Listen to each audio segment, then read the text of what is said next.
함께 잘 주무셨습니까? 하나님께서 오늘도 여러분에게 큰 힘과 은혜를 베풀어 주실 줄 믿습니다. 오늘은 갈라디아서 7번째 말씀인 하나님을 의식하며 살아야 합니다 라는 말씀으로 하나님 말씀을 나눕니다. 바리새인들과 서기관들이 우리 예수님에게 지적받은 두 가지 큰 죄가 있습니다. 뭘까요? 그것은 외식과 위선이었습니다. 다른 사람의 죄에 교만과 또 시기, 질투 이런 죄도 있지만 예수님께서 가장 크게 두 가지를 바리새인과 또 이 사람들에게 이야기를 한 것입니다. 그 사람들에게 크게 노하시고 또 화를 내셨죠. 이 바리새인들과 서기관들이 지은 외식과 위선, 이것을 우리는 잘 알고 있습니다. 여러분, 이 두 가지가 있는데요, 위선과 외식은요 전혀 다릅니다. 위선은 선하지 않은데 선한 척 하는 것이 위선입니다. 그리고 또 외식이 있어요. 외식은 사람에게 인정받으려고 사람을 의식하며 사는 것이 바로 외식입니다. 그렇게 사는 사람이 있죠. 사람에게 인정받으려고 신앙생활도 하는 사람도 있습니다. 이걸 거꾸로 말하면 하나님을 의식하지 않는다는 뜻입니다. 사실은 하나님이 살아 계시며 하나님이 나와 함께 하시며 하나님이 매 순간마다 나를 바라보고 계신다 라고 하는 것을 믿고 산다면 우리가 정말 함부로 말할 수는 없을 것입니다. 조심조심하는 거죠. 왜요? 하나님이 지켜보고 계시고 하나님이 지금 나와 함께 하시기 때문에 그렇습니다. 우리는 하나님을 믿는다라고 말합니다. 또 믿기 때문에 여러분 이 자리에 이 새벽에 나와서 또 예배하며 기도드립니다. 여러분, 정말로 하나님을 믿는 게 맞습니까? 아멘. 우리가 매 순간마다 정말 하나님이 살아계시고 하나님이 정말로 계신다라면 우리는 함부로 살지 못할 것입니다. 함부로 말을 할 수가 없는 거죠.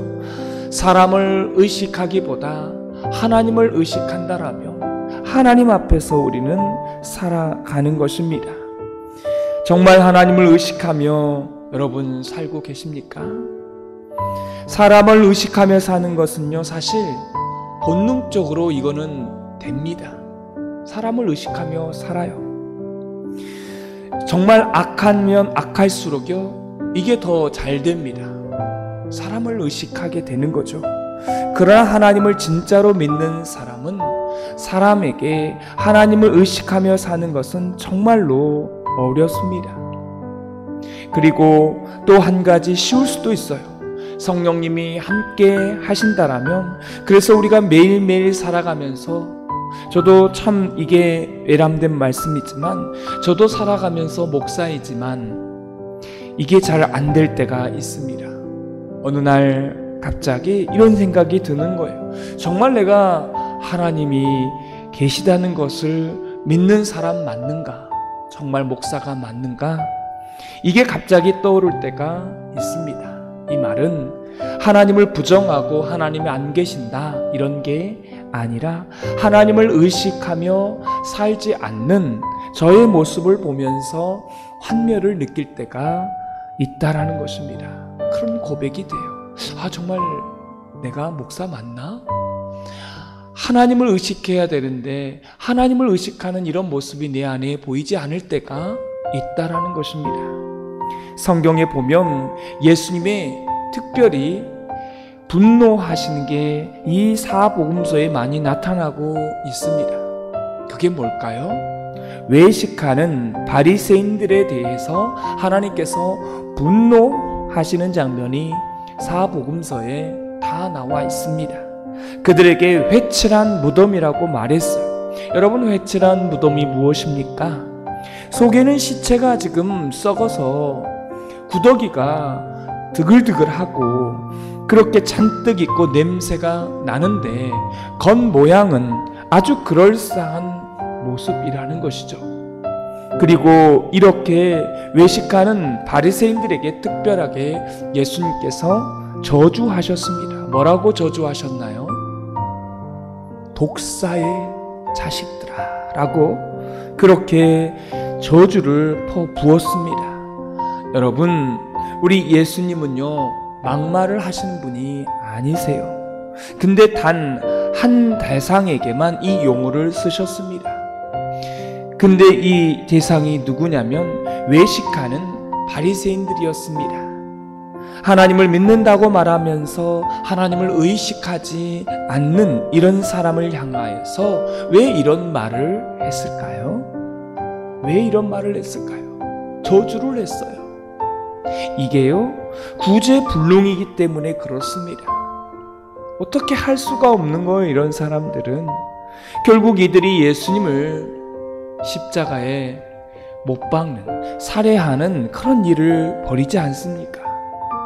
외식하는 사람이 그렇다는 거예요. 여러분, 외식이 그렇게 무서운 것입니다. 오늘 본문에 바로 동일한 사건이 나와 있어요. 오늘 본문은 베드로의 외식 사건입니다. 이걸 보고 사도 바울이 책망하는 내용이 오늘 본문의 이야기입니다. 베드로가 오늘 성경에 보면 안디옥을 방문하게 됩니다. 여러분, 이걸 아셔야 돼요. 베드로의 목회지는 어디였습니까? 예루살렘이었습니다. 근데 사도 바울의 사역지는 어디였습니까? 비시디아 안디옥, 이방 땅이었습니다. 베드로는 유대인입니다. 그 당시 베드로는 외국어를 구사할 수가 없었습니다. 이 사람은 예수님과 함께 했지만 지식은 바울보다 없었습니다. 다시 말하면 자기가 믿는 내용을요 신학화할 수 있는 그런 능력이 없는 사람이었습니다. 베드로는 누구를 대상으로 쓰임받는 사람이었어요? 유대인을 대상으로 쓰임받았어요. 왜냐하면 헬라어를 사용할 줄 모르고 지식도 없었습니다.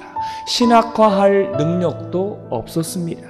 그래서 정통 유대인들에게 복음을 전하는데 부름받은 사람이 베드로였습니다. 여러분, 바울은 누구입니까? 정통 유대인입니다. 바리새인이며 바리새인 중에 바리새인이에요. 그러면서 헬라어를 사용할 수 있는 사람입니다. 아람어, 헬라어를 사용할 줄 아는 사람, 외국어를 사용할 줄 아는 사람입니다. 지금으로 말하면 영어를 완벽하게 구사할 수 있는 그런 사람이었습니다. 그리고 철학적인 지식이 있는 사람, 신약의 모든 교리를 다 집대성할 수 있는 사람이 사도 바울이었습니다. 사도 바울은 이방인 선교를 위해서 부름받은 사람으로 그렇게 쓰임을 받았습니다. 사도 바울의 근거지는 그래서 안디옥, 그러니까 이방 땅이었습니다. 근데 오늘 본문의 베드로가 어느 날 갑자기 이 이방 지역, 이 안디옥을 방문하게 된 거예요. 그래서 함께 식사를 하게 되었습니다. 그런데 문제가 생겼어요. 그 식사 자리가 누구였냐면 이방인들과 함께 식사하게 된 것입니다. 이것 자체가 아주 대단한 일이었습니다. 왜 그러냐면 유대인의 율법에 의하면 유대인은 이방인과 함께 밥을 먹지 못하게 되어 있었습니다. 여러분, 이때 바로 야고보에서 온 사람들이 도착하게 된 거예요. 야고보. 여러분, 야고보는 누구입니까? 예루살렘 교회의 감독이면서 예루살렘 교회의 담임 목사입니다. 여러분, 야고보에서 온 사람들이 이 안디옥으로 오게 된 것입니다. 지금 베드로는 뭐 하고 있어요? 이방인들과 함께 식사를 하고 있었습니다. 여러분, 야고보에서 온 사람들은 누구였습니까? 정통 유대인들이었습니다. 여러분, 베드로가 지금 이방인과 함께 식사를 하고 있는데 정통 유대인들이 갑자기 밀어닥친 것입니다. 이 순간에 베드로가 갑자기요 그 자리를 황급히 떠나게 된 것입니다. 밥을 먹다가 숟가락을 집어던지고 얼른 도망치듯이 나가버린 거예요. 왜요? 누가 보기 때문에요? 야고보에게서 온 사람들이 누구냐면 기독교로 개종한 유대인들이었습니다. 이런 사람들이 쳐다볼까봐 온다는 소식에 급히 떠난 것입니다. 그럼 묻습니다. 그럼 누가 상처를 받았을까요? 누가 받았을까요? 그 안디옥에 베드로와 함께 식사를 했던 이방인 사람들이 상처를 받은 것입니다. 우리는 이 정도밖에 안 되는 사람인가? 저 야고보에서 온 정통 유대인들, 기독교로 개종한 유대인들이 온다고 해서 밥 먹다가 그냥 도망치듯이 가나? 우리는 뭔데? 개종한 유대인들이 온다고 그렇게 우리를 버리듯이 버림받은 사람처럼 대할까? 밥 한 끼 한 번도 이 사도와 함께 못 먹나? 이 이방인들은 지금 이 자리가 아주 영광스러운 자리였어요. 왜냐하면 예수님의 수제자인 베드로와 식사를 하고 있는 것입니다.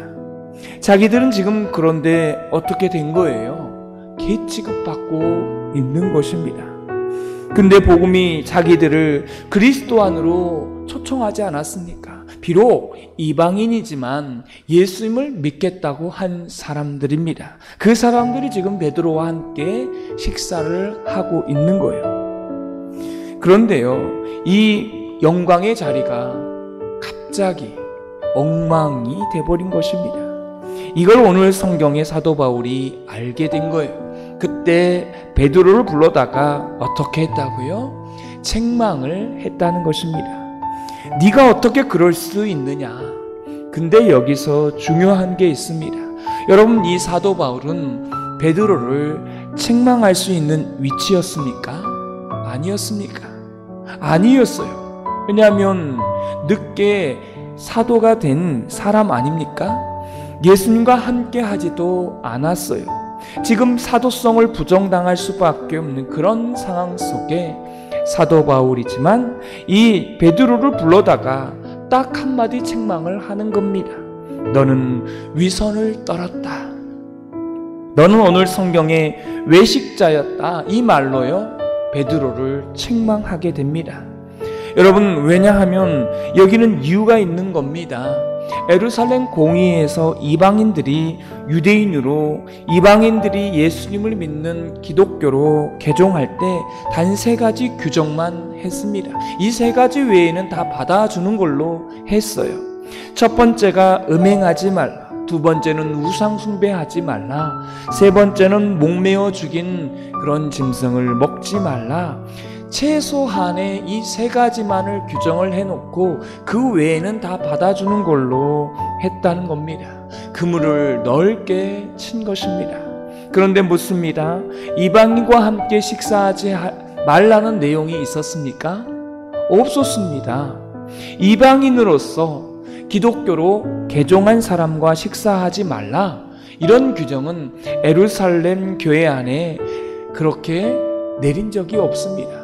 그렇게 말한 적이 없어요. 그러면 묻습니다. 밥 먹다가 왜 갑자기 베드로가 도망갔을까요? 야고보에게서 온 그 사람들을 어떻게 했을까요? 의식했기 때문에 그런 것입니다. 여기는 가장 중요한 베드로의 문제가 있었습니다. 뭐냐면 자기의 몸이 지금 율법에 완전히 관성화되어 있었던 것입니다. 율법이 내 몸 안에 배어 있었던 거예요. 평생 그렇게 율법 가운데 살았기 때문에 이미 완전히 이 율법 가운데 관성화되었어요. 그래서 순간적으로 반응이 나온 것입니다. 그래서 그 야고보에서 온 그 유대인들을 의식하고 바로 그곳을 떠나게 된 거예요.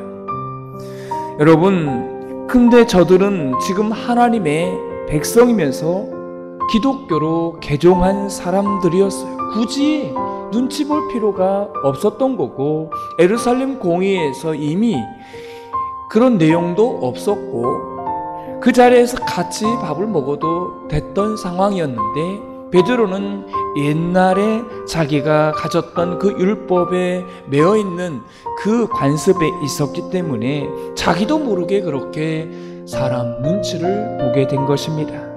사랑하는 성도 여러분, 여기서 중요한 영적인 교훈이 있습니다. 우리는 이 외식이 이미 몸에 만들어져 있다는 거예요. 한번 묻습니다. 여러분은 매일매일 살아가시면서 하나님을 의식하며 사는 것이 몸에 완전히 배어 있으십니까? 여러분, 그런 사람은요, 단 한 사람도 없습니다. 목사도 마찬가지고요. 이게 우리의 죄성 가운데, 본성 가운데 있는 겁니다. 우리 몸은 완전히 이 외식에 길들여져 있어요. 사람의 눈치를 보고 사람을 의식하는 그 방향으로 우리의 모든 삶이 배어 있다라는 것입니다. 그러니까 지금 기독교로 개종한 이 이방인 사람들과 식사를 하는 자리가 여러분 얼마나 귀한 자리입니까? 이게 근데 사람들, 야고보에서 온 사람, 예루살렘 사람이 내려왔다는 말을 듣자마자 자기도 모르게 지금 도망가 버린 것입니다. 이게 바로 우리의 모습 아니냐는 거예요. 또 한 가지는요, 여러분, 우리가 사람을 의식하지 말아야지 하면서 그렇게 맨날 연습해 봤자 소용이 없다라는 겁니다. 우리가 거꾸로 하나님을 의식하며 살아야 됩니다. 그래야 사람을 의식하는 걸 여러분 이겨낼 수 있다는 거예요. 나 한 사람을 의식하지 말아야지. 사람을 의식하지 말아야지. 사람 신경 쓰지 말아야지. 여러분, 이렇게 한다고 해서 되는 게 아니라는 거예요. 여러분의 몸과 영혼이 그렇게 쉽게 통제되어 있지 않다는 것입니다. 이걸 거꾸로 말하면 내가 매일매일 투쟁하듯이 하나님을 그렇게 내가 의식해야지, 하나님이 내게 곁에 계신다라고 나는 진짜 믿어야지, 정말 이래야 겨우겨우 그 외식을요 이겨낼 수가 있는 거예요. 한순간이라도 정신을 팔면요, 우리는 하나님보다 사람을 의식하는 게 더 빠르다는 것입니다. 또 한 가지는 우리의 능력으로 되는 게 아니에요. 성령님의 도우심이 절대적으로 필요합니다. 그렇지 않고서는요, 회칠한 무덤, 이 독사의 새끼더라 라고 하는 이 말을 우리도 얼마든지 들을 수가 있다는 말입니다. 여러분, 이게 기가 막힌 거 아닙니까? 우리가 예수님을 믿고 있는데 이런 말을 주님께로 듣는다라면 얼마나 우리가 비참한 일입니까? 더 놀라운 사실은 제가 오늘 성경 한 구절, 이 한 절은 제가 읽지는 않겠지만 이 베드로 안에는 다음과 같은 문제가 있습니다. 신약화되지 않았다는 거죠. 자기가 이미 예루살렘 교회가 정한 것인데 그걸 자기 몸에 완전히 교리화되지 않은 거예요. 또 한 가지 아까 말씀드렸어요. 자기의 모든 삶 가운데에 하나님보다는 사람을 의식하도록 이미 우리 습관화가 되어 있다는 겁니다. 이거를 사실 이겨낼 수가 없는 거예요. 순간적인 반응이 나온다는 거죠. 나도 모르게 나오게 돼 있어요. 사람을 의식하게 되어 있습니다. 만약 그 순간에 두 가지만 생각했더라도 그 자리를 박차고 나가지는 않았을 거예요. 첫째는 하나님이시라면 어떻게 했을까? 우리 예수님이라면 이 상황 가운데 어떻게 했을까? 이 생각을 했으면요, 여러분 도망갔을까요? 안 도망갔겠죠. 그 자리를 지키고 있었겠죠. 그 자리가 얼마나 귀한 자리입니까? 이방인인데 예수님을 믿기로 나와 있는 그 사람과 지금 식사를 하고 있는데 그 생각을 했더라면요, 안 도망갔을 거예요.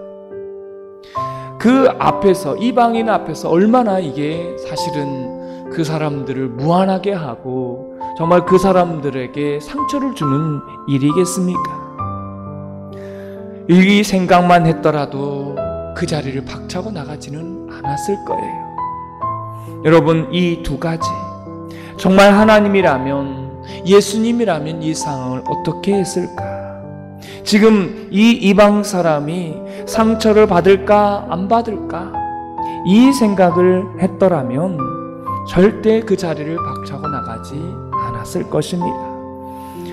오직 한 가지 생각만 있었죠. 저 예루살렘에서 내려온 야고보 담임 목사가 보낸 저 사람은 나를 어떻게 볼까? 이것 때문에 자리를 박차게 된 것입니다. 더 놀라운 사실은 이 베드로에게는 좋은 점 한 가지가 있었습니다. 이 사도 바울의 책망을요, 받아들였다고 하는 사실입니다. 사실은 베드로가 사도 바울을 책망해야 되는 위치예요. 사도 바울이 베드로를 볼 때 베드로는요, 대단한 사람입니다. 예수님의 수석 제자이면서 심지어 요즘으로 말하면 천주교의 일대 교황입니다. 근데 사도 바울이 베드로에게 이 회칠한 무덤 같은 베드로야, 이 독사의 새끼 같은 이 베드로야 라고 하면서 말을 해버린 것과 같은 거예요. 근데요, 베드로가 이걸 어떻게 했어요? 받아들였답니다. 왜냐하면 사실이거든요. 그래서 베드로도 살고 사도 바울도 살고, 이게 교회의 아름다운 신앙 전통이 우리까지 내려오게 된 것입니다. 사랑하는 성도 여러분, 오늘을 살아가시면서 단 한 가지만 생각하십시오. 주님이 내 곁에 계신다라면 우리 주님은 뭐라고 하실까? 그리고 내 힘으로 되지 않사오니 성령님, 하나님이 계신다고 하는 것을 믿게 하옵소서. 이런 생각을 갖게 된다면 우리는 외식하지 않을 것입니다. 오늘 이 말씀이 바로 오늘 본문의 주제입니다. 오늘 말씀의 느낌과 깨달은 점을 적어보시고, 해야 될 것과 하지 말아야 될 것 한 가지씩 적어보시고, 이 말씀대로 사는 하루가 되게 해달라고 기도하는 시간 갖겠습니다. 하나님 아버지, 우리는 죄성이 있기 때문에 하나님을 의식하기보다 사람을 의식하며 사람 눈치를 보며 살 때가 참으로 많습니다. 저희를 불쌍히 여겨주셔서 내 힘이 아니라 성령님께서 함께 해주셔서, 하나님이 살아계시고 하나님이라면 어떻게 생각하실까? 하나님이 이 상황을 보시고 뭐라고 하실까? 성령님께 이 모든 것을 맡기고 성령님께 우리의 이 연약함을, 도우심을 구하고 하나님을 의식하며 살 수 있게 해달라고 기도하며, 그렇게 날마다 매일같이 성령님께서 함께 해주셔서 하나님을 의식하며 살아갈 수 있도록, 우리의 삶이 그런 삶이 될 수 있도록, 베드로와 같은 그러한 일들이 일어나지 않도록 날마다 하나님께서 우리 가운데 함께하여 주옵소서. 오늘 대신방 마지막 날입니다. 대신방 가운데에 은혜를 베풀어 주시고, 우리 모든 대신방을 받는 가정들이 믿음 안에서 건강하게 세워져 가게 하여 주옵소서. 믿음의 가정으로, 믿음의 자손들로 그렇게 세워져 갈 수 있도록 은혜 베풀어 주옵소서. 내일 주일 예배 가운데 큰 은혜와 큰 기쁨이 가득하게 하여 주시고, 감기로 고통 가운데 있는 성도님들의 건강을 붙잡아 주셔서 회복해 하여 주시고 치유하여 주옵소서. 예수님의 이름으로 기도드리옵나이다. 아멘.